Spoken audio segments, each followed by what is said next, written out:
শীতকাল আসলে কিন্তু নানা রকম সবজি দিয়ে ভাজি করে খেতে অনেক ভালো লাগে। আর প্রতি বছর শীতকাল আসলেই আমাদের বাসায় সকালের নাস্তায় রুটি বা পরোটার সাথে শুধু আলু ভাজি নয়, আলুর সাথে নানা রকম সবজি মিক্স করে ভাজি করা হয়, যেমনটা আজকেও করছি। হ্যালো এভরিওয়ান, আসসালামু আলাইকুম। সবাইকে কেমন আছেন সবাই? আশা করি অনেক ভালো আছেন। আলহামদুলিল্লাহ, আমিও ভালো আছি। ওয়েলকাম টু মাই পেজ তামান্না তাসনিম।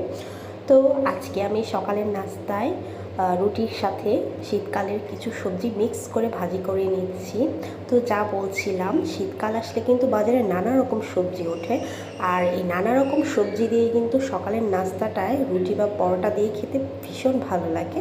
অনেকে আছে যে শুধু খালি আলু ভাজি খেয়ে থাকেন, তবে আমার শ্বশুরবাড়িতে শীতকাল আসলে কিন্তু শুধু খালি আলু ভাজি খায় না, শুধু আলু ভাজিটা ওনারা পছন্দ করে না। দেখা যায় বাঁধাকপি, ফুলকপি, পেঁপে, টমেটো এগুলো মিক্স করে